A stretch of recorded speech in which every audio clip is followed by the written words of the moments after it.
And I'm also going to go to share screen, and we're going to bring up the lesson itself. And so we're going to go through this. And again, we're going to talk through the lesson, talk a little bit through our thought process here. Nancy's going to speak to a lot of the ways that she thinks that this can be very practically put into place in a classroom and turnkey to students. The one thing I do want to draw all of your attention to, though, is we do have this area in yellow right here. I would not call it a disclaimer because we do feel very passionately about what we created here. But we also really want to think about the times that we're living in and how they're impacting students very differently. And so, issues of childhood trauma, the idea of the fact that this could generate feelings of PTSD for students are experiencing very real loss is something that we all have to acknowledge and we all have to kind of center our work around. And so as we engage in this, these are resources to use. They certainly can be modified or adapted any way that you want to do that. But we certainly want to be very cognizant and aware of how our children are being hit by this. So I'm just going to read this to you. And if there are any thoughts or questions based on that before we jump in, please feel free to raise your hand and we can address those. So as social studies teachers, we know that connecting students to current events is critical. Developmentally, many 6th, 7th, and 8th graders are able to access information related to the COVID-19 pandemic, but may lack the context and lenses to put the information they are consuming into perspective. Students may also be experiencing trauma and loss due to family, friend, and community illnesses or death. Giving students factual information and providing a space for them to share their thoughts and concerns in a supportive and structured environment is critical. And for our 6th, 7th, and 8th graders, they are certainly taking this information in. They're having wonderings, they're confused, they're trying to make sense of it. I had demo lessoned one of our earlier lessons with 2nd graders, and even the 2nd graders, and this was weeks and weeks and weeks ago, all they wanted to do was talk about COVID-19 and how it was impacting them. So we can imagine for our 6th, 7th, and 8th graders who are, much more developmentally along, they have questions and they may not necessarily have a space where they can ask or frame those questions. We've included multiple resources to assist in unpacking our experiences with students during these challenging times. We ourselves are having experiences. We're suffering from trauma. This is a social emotional learning event for everyone involved. And so we also have to work through our feelings, and we're here to support you in that as well. Please also check with your district for guidance in connecting with students about the COVID-19 pandemic, because again, we want to do this in a responsible way that centers their feelings, centers their social, emotional, and mental health needs, and again, is respectful to the fact that we're all having diverse experiences here. Is there anything you wanted to add to that, Nancy, before we continue on? Okay. And Nancy, I'm just going to keep you unmuted just so you can pop in. Okay, great. At any time. No, there isn't anything else I want to add other than this is technical, Greg. I'm looking and every now and then I see the chat blink, but since the lesson is up, I'm not sure. Are we going to see their chat conversations along the side anyway? It should pop up also. It should pop up also. But we're going to do our best monitoring it. And even if we have to loop around at the end, that's fine. We're going to, again, try to go through this pretty quickly, Okay. everyone, just so that we can leave space at the end where we can just discuss this.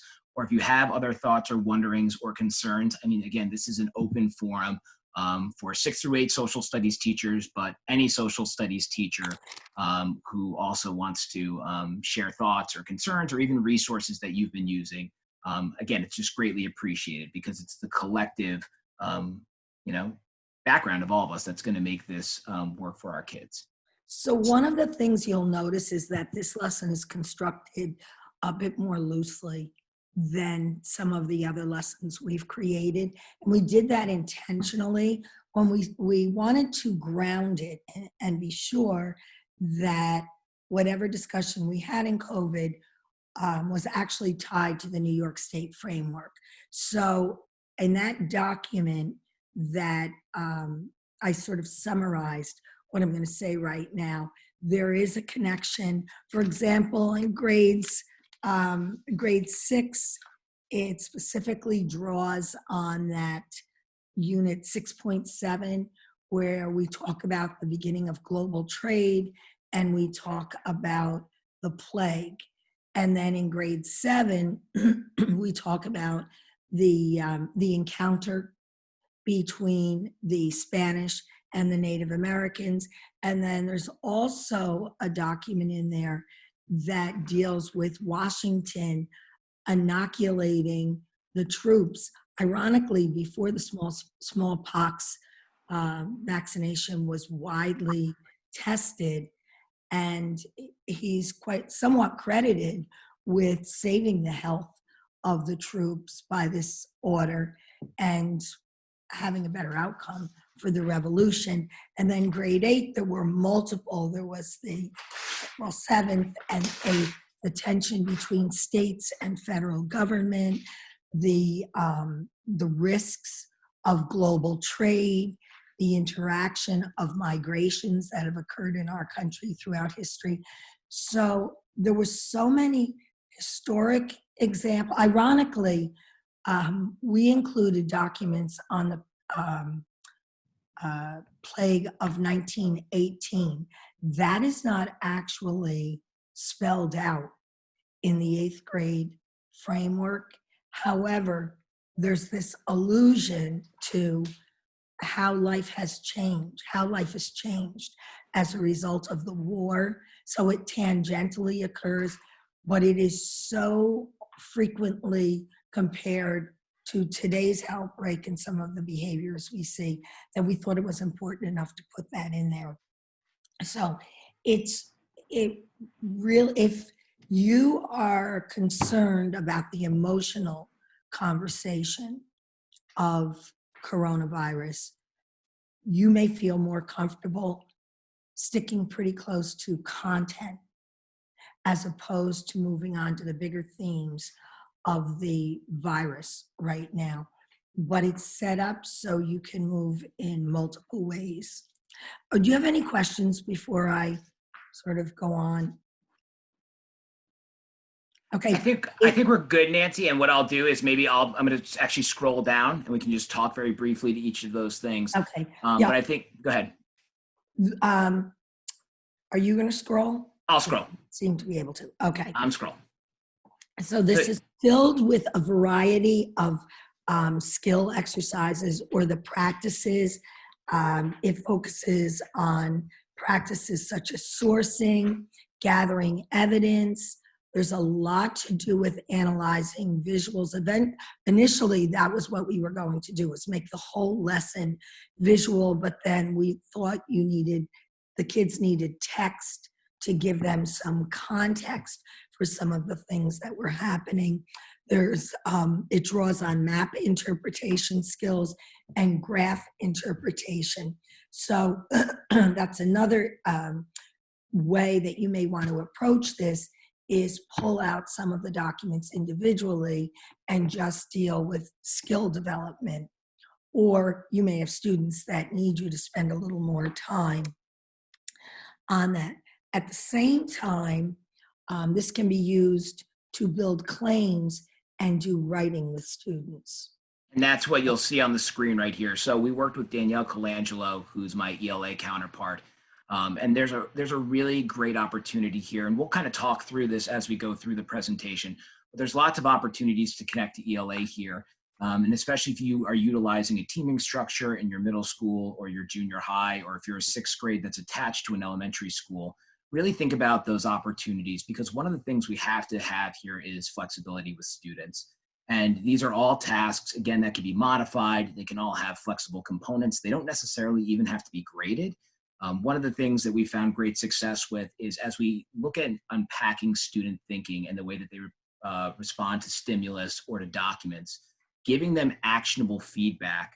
And again, you don't have to do it with every single document, because I understand they have large numbers of students, right? When I was a social studies teacher, to have actionable feedback and write it back on 120 DBQs wasn't reality. But if you're really targeted here and you think about what you want the students to be able to produce, and what you're looking for, and what practices or skills you are looking to assess, really targeting and giving that specific feedback, oftentimes will have as much value, if not more value, than a traditional grade. So we did color code these assignments, and we're just gonna go very quickly through the key. Anything that's in orange is specifically kind of targeted towards our 6th graders. The green is 7th grade, and the 8th grade is teal. And again, before we jump into looking very quickly at the documents, just some resources for speaking to students about COVID-19. And these are also great resources to share out with our parents who are our partners now at home. Some of these articles are written for teachers, but some of them are also written for parents. This one by the National Association for School Psychologists, NASP, is excellent. It's thorough. It's continually updated. We have CDC guidance. We have a PBS guidance sheet. We have one from UNICEF. The Children's Hospital of Los Angeles also has a really kind of detailed way to unpack with students and has some of the questions embedded that students may be thinking, but may be concerned or uncomfortable asking. And so again, creating that safe space while recognizing the fact that this is impacting students differently. These are different resources that we would encourage you to utilize, and certainly feel free to share them with your administrators. I know that every school has support staff, your school psychologists, your guidance counselors working in different capacities, but this is again something that you can also share out with them as you delve into this conversation and think about how you want to unpack this with your students, even if you want to unpack it. In some cases, if your community is particularly hard hit, this may not be the moment to unpack this, but this may be something that you can hold on to and utilize at a different date. Greg, I'd want to pop in and say one other thing, Sure. and that is if your students struggle with understanding how history moves across time and place, if you pick the right variety or pick some of these documents, you can show them how we move from medieval time, we move to the early creation of the United States, we move through periods in US history right up to today. And it really provides you with a great snapshot across time and place. And you don't have to use every one to do it. You can cherry pick. You can cherry pick, you can add to, oftentimes I think we are like, oh, these are materials, I have to abide by this. This is the rule. You are the experts on your own students. You know their strengths, you know their developmental levels, you know their educational levels, you know their reading level. You're going to see throughout this document, if you haven't looked at it already, there are multiple places where we're like, this is a really hard read. You need to go in there. For a student that is above grade level, this might be appropriate. For a student that's at grade level, you may have to adapt it. For a student that's below grade level, and I think Nancy will speak to this later as well, you may even want to use our 3 through 5 lessons and adapt those. So we really want to be flexible here. We want to be student-centered here. We also just created this to support all of you, because you're on the front lines, you're supporting kids in their learning in this very new and challenging way. Any materials or any resources, and this was an ask, this was a request from 6 through 8 teachers. So grade 6, it really focuses on comparison and contextualization, looking at medieval times. You can see the prompt questions here. We have the document, which is the Medieval Doctor. So here you'll see that there's an article here. It could be challenging for some students. This is part of a larger article from the BBC that has multiple pages to it. So if you wanted to delve deeper into the bubonic plague and give students some comparison for what things looked like in terms of treatment back then versus today, there's multiple pages, but this lands on the particular page that talks about quote unquote cures for the bubonic plague. There is a lesson in grade 6 in SSELA that deals specifically with the plague. We were just trying to broaden looking at this, because some of the descriptions, to be honest, some of the descriptions and the pictures when they were studying it theoretically were less emotional than we think they would be today. So we focused it this way intentionally. But if you think your students can handle it, it's there in the SSELA curriculum. Yeah, we also wanted to streamline this too for students, right? Thinking through an equity lens. I know some districts are just preparing packets and they're asking teachers to send links or to create documents.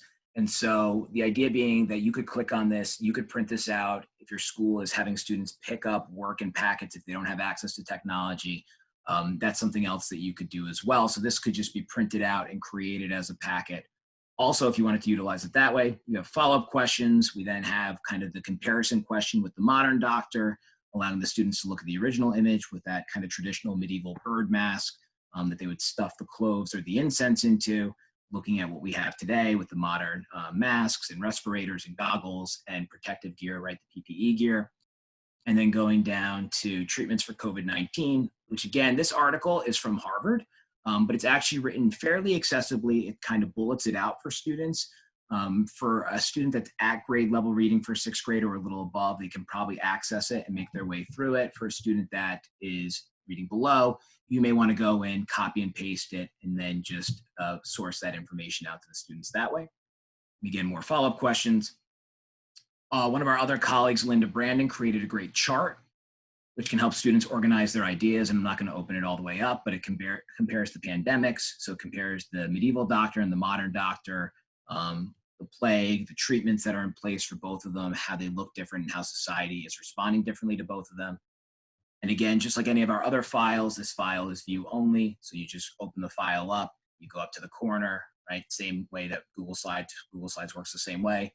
Click on File, go to make a copy of it. If you're utilizing Google Classroom, you can then actually share it out individually to each student, and they will be able to see it, and you'll be able to see it, and that's it. And then our writing prompts, if you want to talk about those briefly, so Nancy. just 1 second. So you notice in the sixth grade one, it's really scaffolded. It's scaffolded first by some questions and then asking them to make a claim. And that's sort of the beginning level of having students construct a claim of this sort. As we go through the 7th and 8th grade lessons, you'll see that the claims are broader. And as we said before, there's absolutely no reason why you can't create a claim here and give it to the student and then have the student write in terms of agreeing or disagreeing. These are just ideas that we put out there for you to use it in a different way. Okay.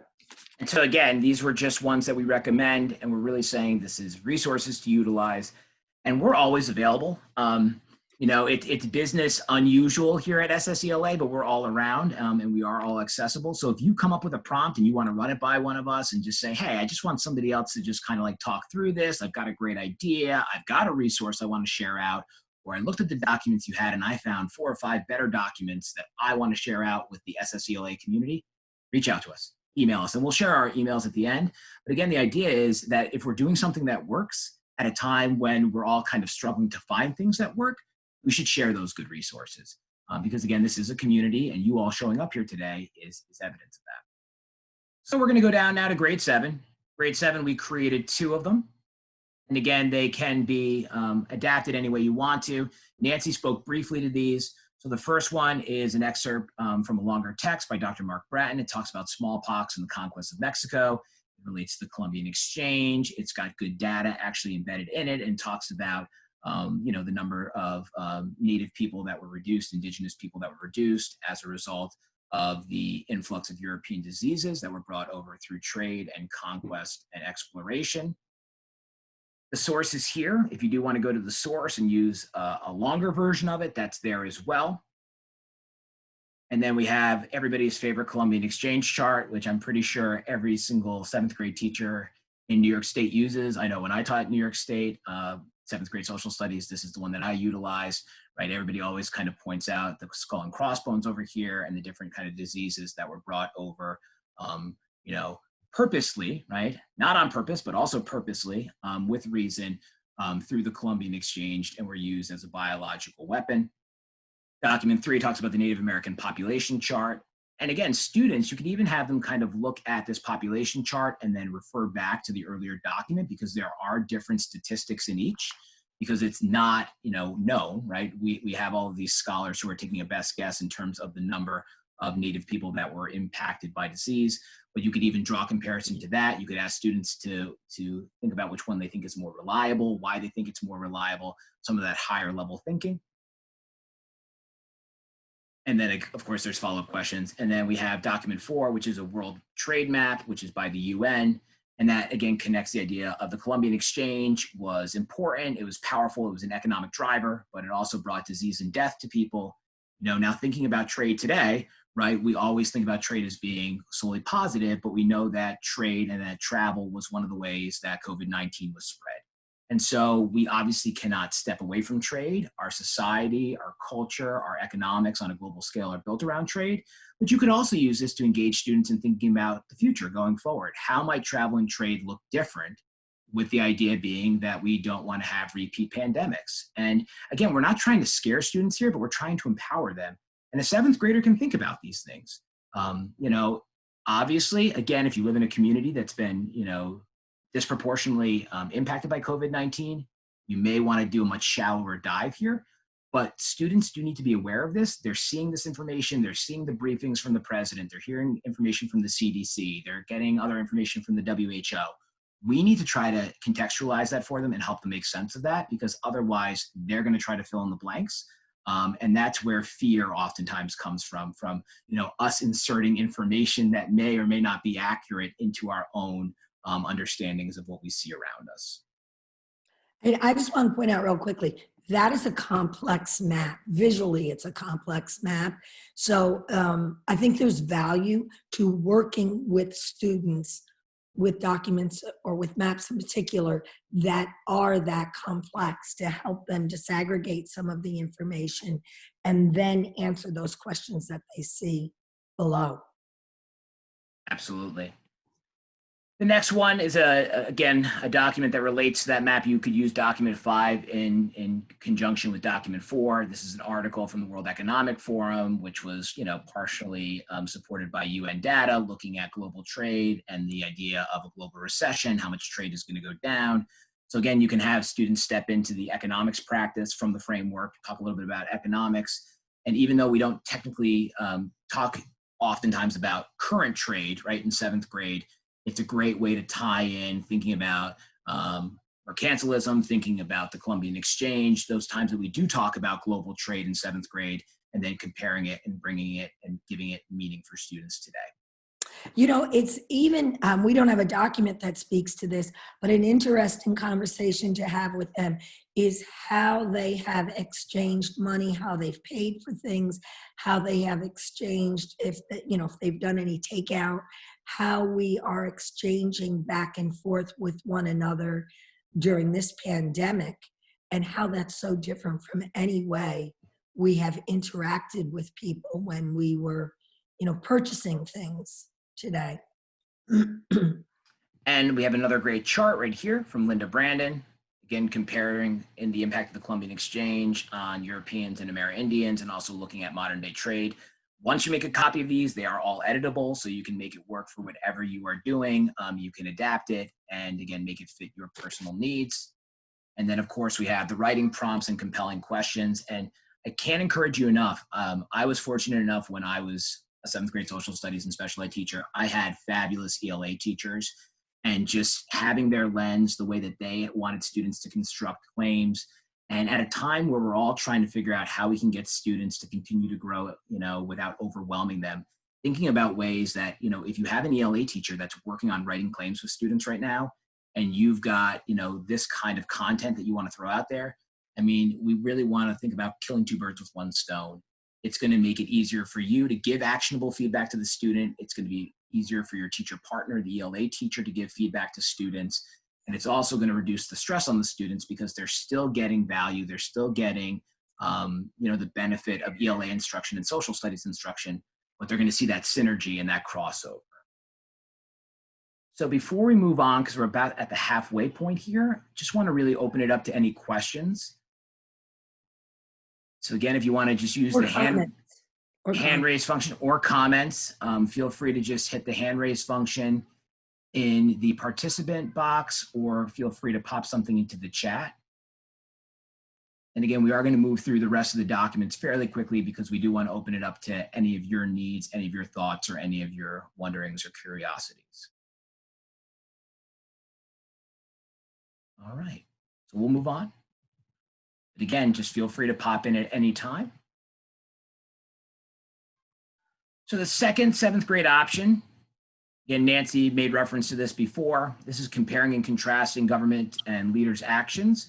So thinking about leadership, thinking about how leadership is one of the main drivers in the 7th grade framework, how it shows up in multiple key ideas, how when we think about the personalities that emerge, right, whether they be a positive leader like George Washington, negative leaders like Andrew Jackson, thinking about how leadership oftentimes defines a time period, and looking at looking at Washington's actions here and looking at modern action in terms of government. So the first document, U.S. Government Response Overview, Videos, Visuals, and Descriptions.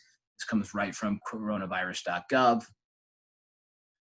Down below, we have a more challenging article from the Department of Health and Human Services. Again, a great article, though, that you could delve into and you could pick multiple parts out of, that you could share with students, that you could bullet information out to students. And again, provide some contextualization here, because students, we know, are online. They can access all of this information. We're just showing you where they could be going. You know, if a student goes to Google and types in coronavirus information, when I did that, this came up as number 1 and this came up as number 2. So the most logical place for us to then, you know, provide students with information from is going to be where they might be accessing it from already. But I will tell you that they may be accessing it and not fully comprehending all of it. Going down to document number 3, and we do have the follow-up questions. We have the letter from General Washington to Dr. Shippen talking about smallpox inoculations. And students do always obviously enjoy reading through here. You know, there are the abbreviations, right? The colonial abbreviations, which they always like to point out and they always like to see. But again, this is the actual text from that letter from Washington to Shippen, sent to the Morristown headquarters. And then we linked to Mount Vernon's really nice repository of information about George Washington's actions to combat smallpox. And lots of follow-up questions here, which can be adapted to your own needs. And then we have writing prompts right here. So again, leadership changes over time, looking at similarities and differences. You may be past, obviously, looking at the Revolutionary War at this time, but many students gravitate towards that. So if you want to just kind of circle back around with students, you know, think about kind of the highlights of the year. The Revolutionary War tends to be something that does stick with our students. We tend to spend a lot of time around the key ideas connected to that. So this would be a great place to revisit that and talk about leadership today, how it looks differently. You know, do leaders always think about the entire population? Do they think about certain parts of the population? What are the motivations for leaders to act? Do leaders act selfishly or unselfishly? You could unpack all of those questions with them with the resources we have or by adding your own. And then a great question that Nancy generated that's really, really broad, and one of my colleagues is actually using with her students right now is, have epidemics and pandemics brought out the best or worst in us throughout history? So if you really wanted to leave this really wide open and you wanted students to explore their own thoughts and their own needs at this time, they could, you know, as, you know, drawing on their own experiences, think about what they're seeing around them and make that claim, and then use the evidence above, use what's happening to them, their personal experiences, right? So there's validation in that, and talk about whether or not this is bringing out the best or worst in people.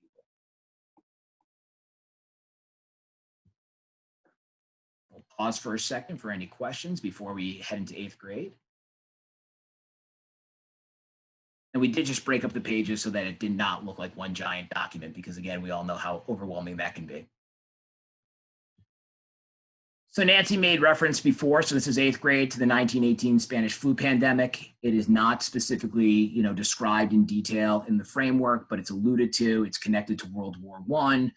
It's connected to those ideas, again, of examining the practices and thinking about the economic impact in 1918. And here we are almost 100 years later. And there just are striking similarities given the kind of 102 years between both events and how it's going to play out.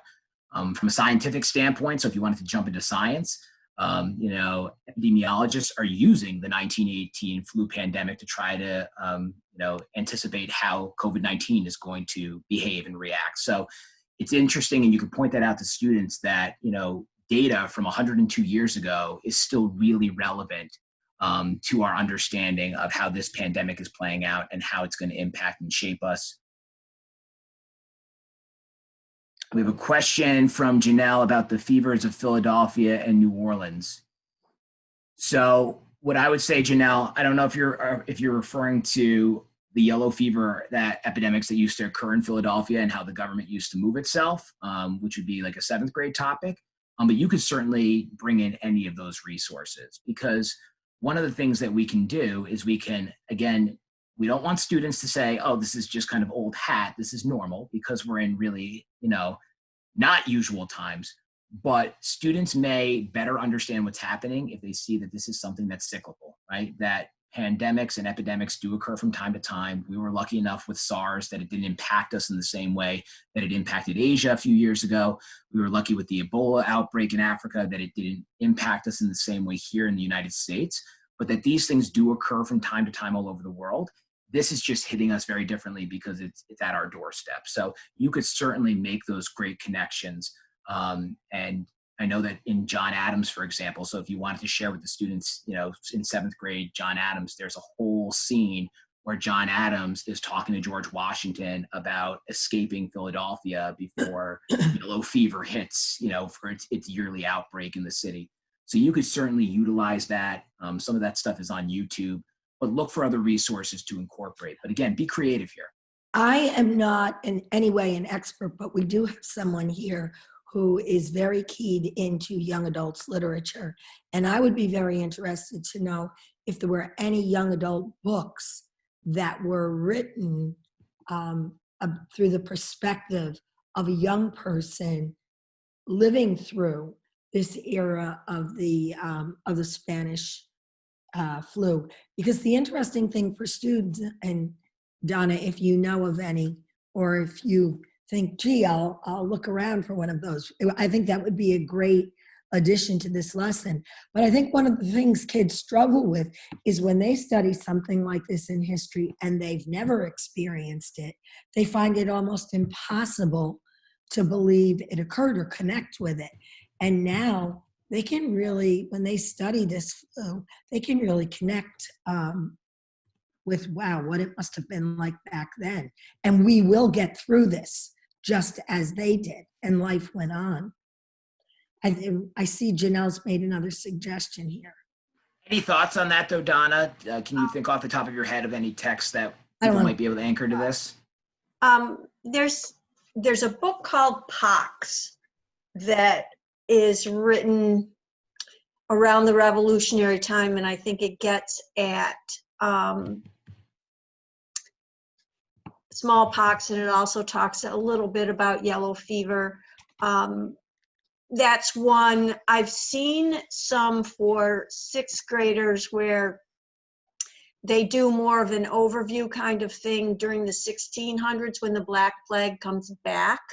That has some also usefulness. But how about if I play around a little bit and try to put some sort of list together and send it to you guys, and then it can be shared out.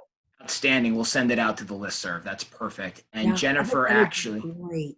yep. And Jennifer actually just shared Fever 1793 focuses Yep. on the Philly yellow Yep. fever from a 14-year-old perspective. So Yep. another terrific resource. And, you know, at a time where publishers are being super flexible and are being good partners, these may be texts that you can find online. You know, Audible is offering a lot of their texts. So thinking about struggling readers, they may be able to access it and listen to some of these things. So this would be something that we could dig into, but it sounds like Donna's willing to kind of take that on, and we appreciate it. And what we'll do is when we send out the next SSELA listserv email next week, I'll take all of your suggestions in here, I'll link them, and then what I'll also do is I'll take any of Donna's recommendations, and we can put together a nice list so people have nice jumping off points, especially if they want to work with their ELA partners in this work. I think this is a great exercise for students too, because they are just about at the point where the novelty of not going to school is starting to hit home. And I do think they really want to talk about how this, you know, is not the life they envisioned and the school experience they envisioned. So I think it would be great for them to have something to compare it to historically. 100%.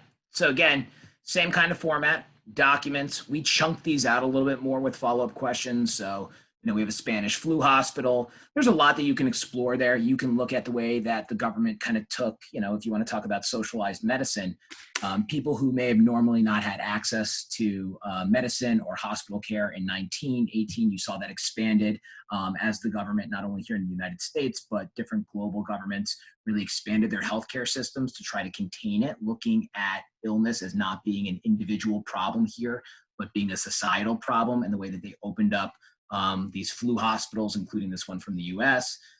great sign here, Spanish flu warning sign. And again, it connects to World War I because it talks about the Navy Yard.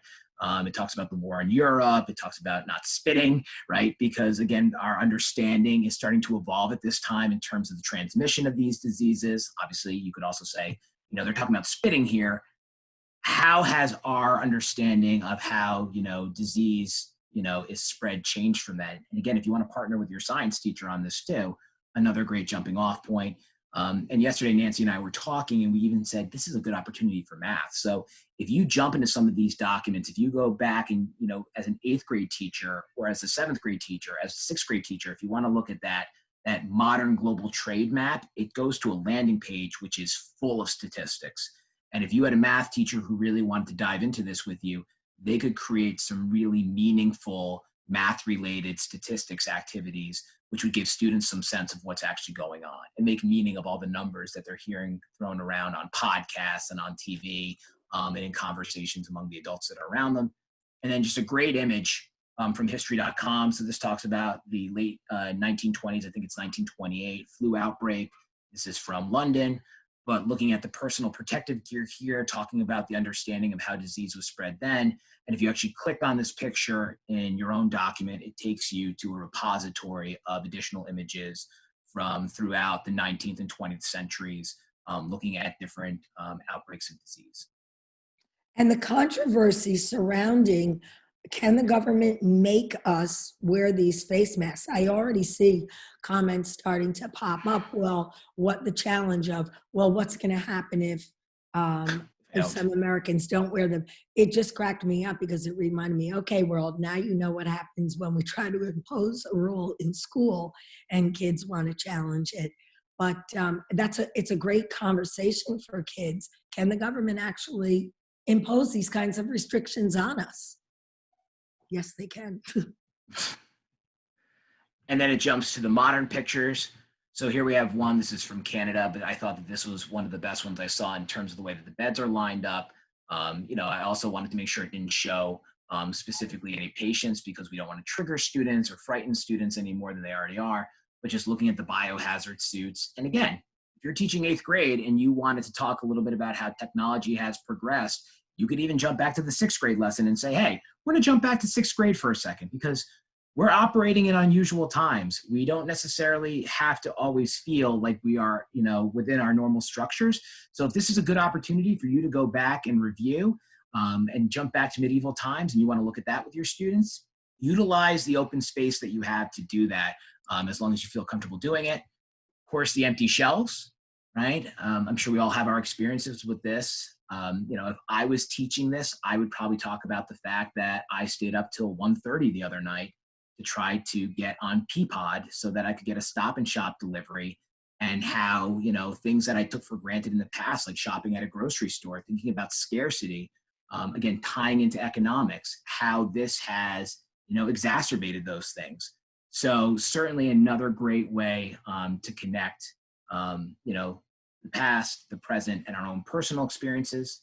Students also want to hear how we're feeling and how we're managing this as well. So if you feel comfortable sharing that in that space, there's also real value socially and emotionally in that. The door warning signs. So, talking about restrictions from certain countries, and again, alluding to what Nancy said, what can the government do? What can organizations do? We know in the past there were issues where certain groups of people, where jingoism took place, where restrictions took place, where anti-immigrant actions took place. You could connect that to this as well, but the idea being that the intention here is to protect people. So does this go far enough? Does this not go far enough? Where's that line between individual rights and liberty and protecting society as a whole? And we'll go down to the last document, which is a great regional document talking about teachers printing 3D masks. And again, the idea of individuals stepping up and going down to our jumping off question. Scroll down real quick. Compelling question being, again, the idea, have epidemics and pandemics brought out the best or worst of us throughout history? So again, looking at those documents, thinking about how people responded in the past, they might look at document 1 and say, wow, that brought out the government, thinking about people and centering healthcare and providing healthcare to everybody, even the poor. And looking at document 5 and saying, oh, people are panicking here and they're acting selfishly. And does somebody really need to buy 50 bottles of hand sanitizer? Now it's unavailable maybe for people who need it. So lots of opportunities here to think about the good and the bad that's kind of manifested itself in the recent weeks and recent months. So that is really it in terms of the lessons themselves. And then we just popped in a couple of additional resources down here below. So Greg, Yep, go ahead. Before you finish that, and then before we open up discussion. Sure. So we have Newsela or Newsela, whichever way you pronounce it. There's great resources there. They're creating updated articles, and they range from, again, bias against Chinese restaurants and communities to how school might look in the future because of this, and they kind of run the broad gamut of that. There's some really scientific ones that talk about, the treatment and the actions the government are taking, and some of those may be more accessible. Newsela also does a really nice job of leveling things, but again, think about your learners. And you may have to create, here's the article in itself, but I also created, a bulleted note sheet, kind of like what Nancy created for us today. That might be a nice companion for a lot of those. The New York Times lesson, which helped us with our 8th grade lesson, but has lots of other great photos from the century of epidemics. And then this one, which I may actually open up because it is just fascinating. Again, thinking about how you're going to frame this and present this, one of the things that students, again, struggle with is trying to understand how this fits into the broader history of pandemics, what COVID-19 looks like compared to the bubonic plague. But this is a really great, and it's continually updated. So it's from Visual Capitalist, and it actually goes all the way back, right, past the plague of Justinian, right, going back to the 500s. And it creates these virtual representations of the number of people that were killed in each plague. And again, you have to be careful here thinking about how you're going to unpack this because death is very real and loss is very real in our communities here. But if you're trying to give students some lay of the land, this may be a powerful visual for that. And it goes all the way down to modern day. So you can see there's the Spanish flu right there, 40 to 50 million. Especially for our visual learners, this may be powerful. There we have HIV and AIDS, Asian flu, SARS, and then COVID-19, which again is updated on a daily basis. So this is a nice visual. And I don't know if I would necessarily use this now, but as we teach this going forward in the future as a current event, especially in 8th grade, or if you're a 6th grade teacher or a 7th grade teacher, when you're teaching about the plague in 6th grade, or you're teaching about smallpox in Washington and the inoculations in 7th grade, and you want to draw it into a current event, this is going to be a great document where students are going to be like, you know what, 2 years down the road, I lived through that. I can make sense of that. I feel comfortable delving into that. There's a great visual that it gives them some context in the broader historical frame. So go ahead, Nancy, and then we'll open it up to questions for everybody. Okay, I did want to point out that the grade 3 lesson deals with human rights in general. So if you want to talk about this sort of divide between, well, this, although we know this is changing, this is an illness that predominantly hits weakened people, physically weakened or older people. And there is a conversation that goes on sometime, well, if we have to sacrifice those people for the greater good of the economy, that's necessary. How does that factor into human rights? If you want to go that route, there's some good information even in the grade 3 lesson. Grade 4 deals with sharing responsibility among state and federal governments. It came up again in 7th grade, and it is completely laced through this current conversation of whose responsibility it is for testing right now we see going on. And then grade 5 deals with comparative approaches to the pandemic in the Western Hemisphere, Canada, the United States, and I think it was, I don't remember now, was it Mexico or I don't remember what country. But it was Canada, the United States, and Mexico. But now the issue of COVID-19 is really starting to percolate in Latin America. It's just hitting there. And so there's also a conversation of what impact is that going to have on the United States and the migration that we see move back and forth legally or illegally and through trade. Is that going to pose a new threat for us? So those topics were great. I would like to start this off with one question, and I really am curious. Nancy, before you do your question, Donna just has her hand up, so I just wanted we'll jump to Donna, and then we'll come right back to you. Okay. There's two things I think about in looking at the materials that you've gathered together and the things that you're talking about. One is enduring issues. You've got a number of them that you can choose from and work on. And if you're trying to get at some of that, whether it's the impact of disease or cultural diffusion or the role of government and the impact of government in various scenarios, I think those are topics that kids can relate to, that they would talk about. I also see that the conversation about states' rights is there. 7th graders really struggle with the government unit. And you have to keep revisiting it. And I think it ends up coming back to 8th grade again if you really want them to understand it.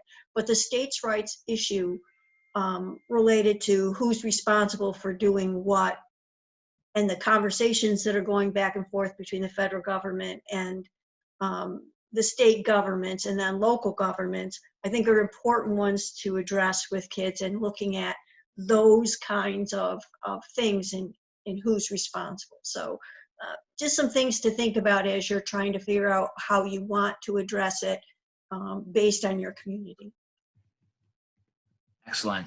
Go ahead, Nancy. You wanted to pose kind of a question or a thought? I did. I wanted to ask a question about how most of you, some of you, any of you are delivering your social studies instruction. And are any of you working with kids in teams and having conversations? Or is it mostly they work on Google, like through Google Docs, and they communicate back and forth? Has anybody tried doing like a Zoom meeting or team and having live conversations with students?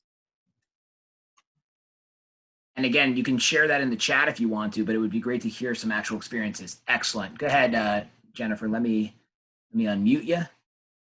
There you go.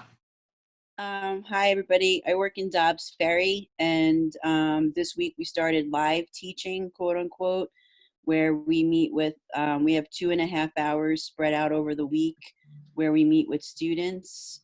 How we do that is up to our discretion. So I was meeting with like a class or 2 classes combined, because not everybody comes to the meetings, and deliver some content that way. And then just followed up with, work, like you were saying, Nancy, through Google Classroom. Right. We are a 1-to-1 district, so kids starting in 6th grade, which is what I teach, they get a Chromebook that they can bring home. So that's allowed us to have this kind of an opportunity. So one of the things I was thinking about in terms of strategies that might up the ante is if you did divide the kids into teams, even if they had conversations amongst themselves online.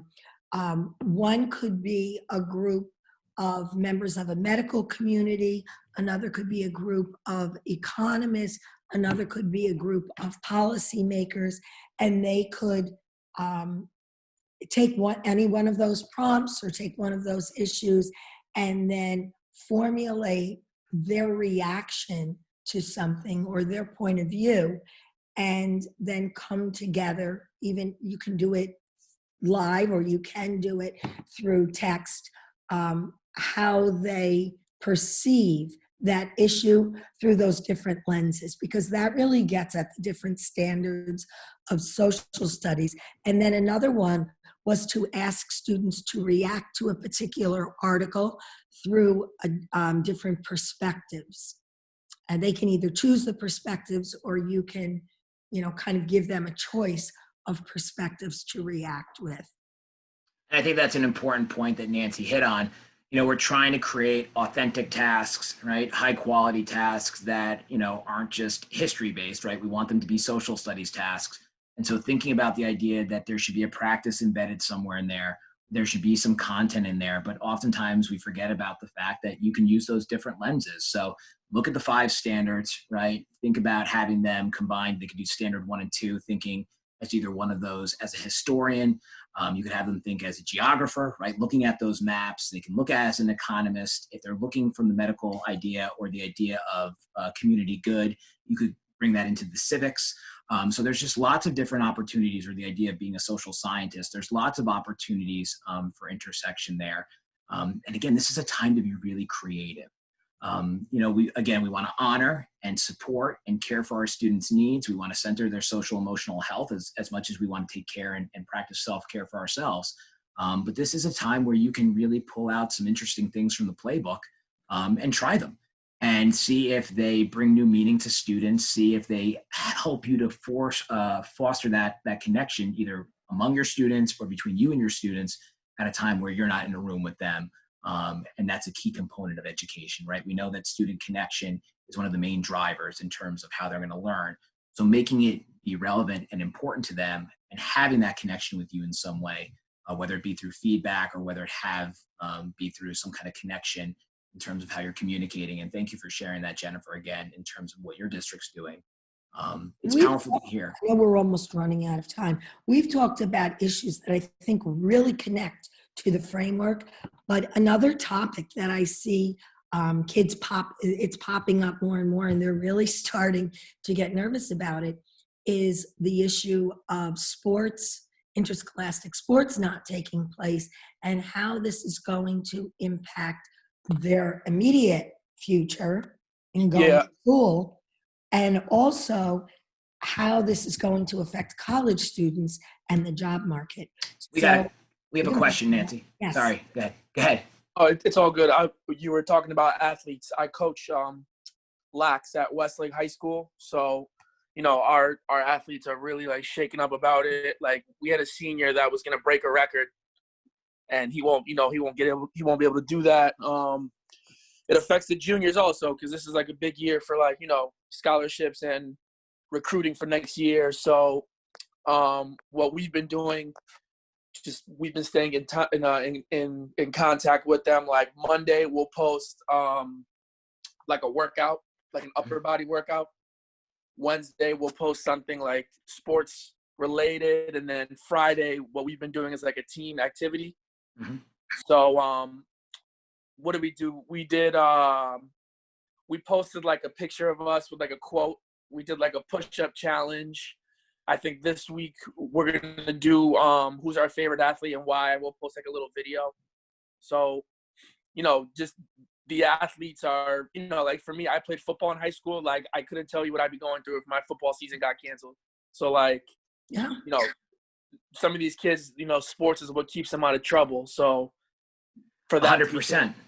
A big thing, And validating those concerns. And again, I think we can also jump off to that and think about our middle schoolers is we often engage in conversations about non-social studies topics with our students. So as social studies educators, there's nothing wrong with reaching out and saying, what's an activity you did this week not related to school? Because again, leveraging relationships and keeping those relationships alive, taking a video of yourself, walking in your backyard or walking down the street and just say, hey, this is Mr. or Mrs. So-and-so. I'm just checking in with everybody, seeing how everybody's doing, miss all of you. That's going to have real value here. So don't always think that we have to just operate from a place where we're delivering direct instruction. We operate at PNW BOCES. We have an online high school, and it's all fostered on communication and relationships. That's the foundation. And then the instruction sits on top of that. So use your best tricks, right? Use your best methodology. Try to keep connected with kids and try to keep those relationships going, because that's what's going to sustain their learning. They're not going to learn if they feel disconnected. They're not going to access the tasks that you pose for them if they don't feel connected. How connected they feel to you may ultimately determine how much they access and how much they're willing to engage in learning. So I think that those were all solid points. And certainly for our high schoolers, this has hit them in an entirely different way. And it's tragic. It's definitely tragic. So, so we've come up to 12 o'clock. We'll leave the room space open. I want to thank Donna and Nancy and Jessica and really all of you and all of the information that you shared. One of the beautiful things about Zoom is it's going to catalog everything that was in the group chat. And I know Donna is going to dig into those YA books that may be applicable here. And we're going to share all those out. But this is what it's about, folks. It's about community. So I'm going to share my email address right now. And if any of you have any ongoing thoughts, if you put this into play in any way in the coming days or weeks, and you have reflections or you have additional thoughts or you come across a great resource, you know, our listserv goes out to 7,000 educators. And so again, there's that idea of the collective hive mind, there's that idea of crowdsourcing, and there's the idea of our unified strength. And we just kind of continue, you know, looking forward to working with you. Hopefully we'll be back in school and everybody will be healthy and safe sooner rather than later. But if this is the long haul, we're in this long haul together. And I would leave it with Nancy and Donna if you have any final thoughts that you would like to add. I would just like to say, if you know, if you have any ideas or you have any questions, please come back. Yeah, I don't know how to add my email, Craig, but we can do it for you. I got you. Yeah, we are here, and if you want to keep the conversation going, I don't even want to say this, but if this continues on and you think that you'd like to reconvene, we're here. Yeah, I mean, we are happy to spend time. And, you know, the one nice silver lining that's going to come out of this, and I hate to use that term silver lining, but the idea being that we are all going to continue going forward as a group, as SSELA. You know, these webinars are going to become regular things. They'll probably be bi-monthly, I would say, at the minimum, but it's just going to be a nice way that even once we're back to hopefully business as usual, whenever that is, that we can stay in touch. And I think that there is real power in putting faces to names, because I recognize a lot of you from emails and from phone calls, and it's nice to actually see who people are, see their space, and the fact that you gave your time today to participate in this is great.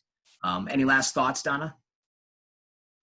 No, and I'll put my email up as well. I'm happy to take ideas if people have other things, so that we're putting that book list together. If you've got something you think I should take a look at, that's great to help. And I hope everybody does well. Yeah. I know this is never going to become the only way we deliver instruction, but if you are a dedicated teacher, like I know many of you are, like all of you are. I mean, you're here, so you are. Here, exactly. We just can't give up. We have to keep trying to find ways to reach out and engage students and give them a meaningful educational opportunity, because for many of them, that's the brightest part of their day. Absolutely. So again, thank you all for participating today. I'll keep the room open for a couple minutes if anybody wants to stick around and ask any specific questions. Otherwise, wish you all good health, wish you and yours continued safety and peace in these times. And we'll see all of you real soon again. So be well. Enjoy the rest of your day. He's a face. He's not an eye. I'm not a hacker. I'm not a hacker. Don't worry. Thank you. Thanks, Louis. Thank you. Be well, everybody. Take care. Take care.